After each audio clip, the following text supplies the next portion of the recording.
दोस्तों, अगर आप इस कहानी को अंत तक सुनते हैं तो आपको इस कहानी के माध्यम से आपको बहुत कुछ सीखने को मिलेगा। तो चलिए वीडियो को शुरू करते हैं। गौतम बुद्ध के मठ का यह नियम था कि उनका कोई शिष्य जब भी कभी बुद्धत्व को प्राप्त कर लेता तब उसे कहा जाता कि एक दिशा में चले जाओ और आसपास के जो लोग हैं उनका ज्ञान वर्धन, उनकी जो आत्मा और चेतना जागृत करने का प्रयास करो और उनको सद्मार्ग पर लाना है। उनका एक शिष्य था जो 6 साल से मठ में रह रहा था और तपस्या कर रहा था। एक दिन वह परेशान हुआ और सोचने लगा कि मेरे गुरुदेव ने मुझे आदेश क्यों नहीं दिया। इसी बात पर नाराज होकर वह गौतम बुद्ध के पास गया और कहने लगा कि मेरी तपस्या में ऐसी क्या कमी रह गई? क्या मैंने ज्ञान अर्जित नहीं किया और अब तक आपने मुझे आदेश नहीं दिया कि जाओ जाकर किसी दूसरे जगह पर अपना ज्ञान बांटो? और क्या मैंने बुद्धत्व प्राप्त नहीं किया है?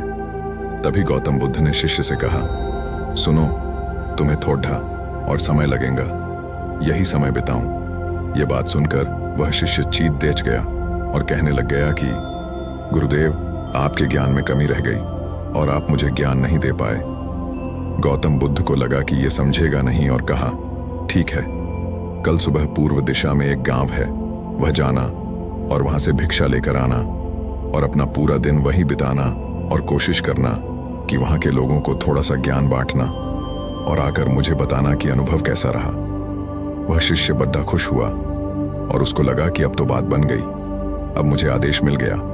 और वह दूसरे दिन सुबह पूर्व दिशा की उस गांव में चला गया और शाम में जब वापस आया तो हाथ में पट्टी बंधी थी और हाथ पैरों पर चोट निशान थे। ये देखकर गौतम बुद्ध ने उस शिष्य से पूछा कि ये क्या हाल कर लिया? तब उसने बताया कि आपने मुझे कैसे गांव में भेज दिया और वहां पर जब मैंने भिक्षा मांगी तो लोग मुझे डांटने लगे और भगाने लगे। एक व्यक्ति सिर्फ वहां पर मुझे भिक्षा दी, वो भी जमीन पर फेंक कर, और कहा कि ले जाओ इसको, इतने बुरे गांव में आपने मुझे ज्ञान बांटने के लिए भेजा, अब आप मुझे कल किसी और गांव भेज देना, मैं जाकर के ज्ञान वहां देकर आता हूं।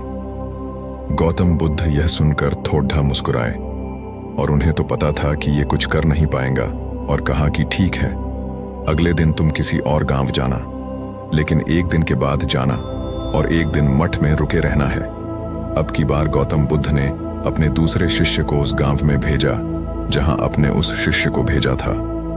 और शाम में जब वह शिष्य वापस लौटा था तो उसकी भी हालत वही थी और हाथ पैरों में चोट लगी और पट्टी बंधी हुई थी। गौतम बुद्ध ने पहले वाले शिष्य के सामने दूसरे शिष्य से पूछा कि हुआ क्या था? तब उसने कहा कि जिस गांव में आपने मुझे भेजा था वह के लोग बड्ढे भोले भाले हैं, भिक्षा दे नहीं रहे थे और एक व्यक्ति ने मुझे जमीन पर फेंक कर भिक्षा दी और मैंने उसे स्वीकार कर लिया और उसे आशीर्वाद दिया कि तुम्हारा कल्याण हो।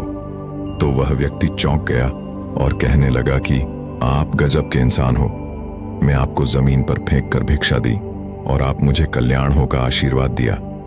तब मैंने उसे कहा कि मैं अपना कर्तव्य निभाऊंगा और आप भी बड्ढे दानी हैं और आपने मुझे भिक्षा दी है। उसके बाद में जब वह से निकल रहा तब मैंने देखा कि एक बच्चा बीमार था और मैं जंगल में गया, तब वहां से जड्डी बूटी लाने, और जब मैं लौट रहा था तब कुछ लोगों ने मुझे पकड़ देख लिया और पूछने लगे कि यह जड्डी बूटी कहाँ लेकर जा रहा हूं। तब मैंने उनसे निवेदन किया कि मुझे छोड़ दो, एक बीमार छोटे बच्चे की मदद करनी है, और तब उन्होंने मुझे छोड़ डाल दिया। जब मैं गांव में वापस आकर उस बच्चे की मलहम पट्टी कर रहा था तो तभी गांव वाले मुझ पर हमला करने लगे। तब उस दानी व्यक्ति ने, जिसने मुझे जमीन पर फेंक कर भिक्षा दी थी, उसने गांव वालों को रोका और कहा कि यह ठीक व्यक्ति है और इसे अपना काम करने दो। जब मैंने जड्डी बूटी लगाई तो बच्चा ठीक हो गया और सब मेरे लिए तालियां बजाने लगे। सभी गांव वाले कहने लगे कि कल फिर आएगा।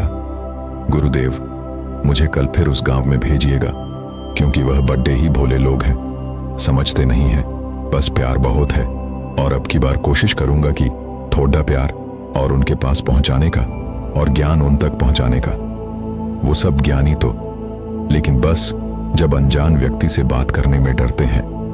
वो जो पहला शिष्य था जो एक दिन पहले उसे गांव में गया था, वह सुन रहा था और समझ रहा था और गौतम बुद्ध की चरणों में गिरकर बोला कि गुरुदेव, कमी तो मुझ में ही थी, आपने ज्ञान तो बहुत सारा दिया, लेकिन मैं उसे आचरण में नहीं ढाल पाया और मैं अहंकार को ऊपर रखा और उसी गांव के लोगों को पहचान नहीं पाया और मार खाकर चला आया।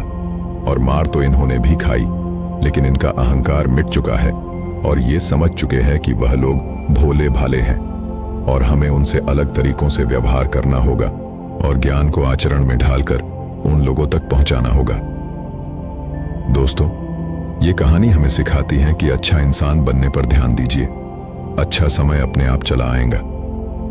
हम अच्छा समय लाना चाहते हैं, लेकिन अच्छा इंसान नहीं बन पाते हैं और सारी गडडबडडेच बस यही हो जाती है। नमो बुद्धाय।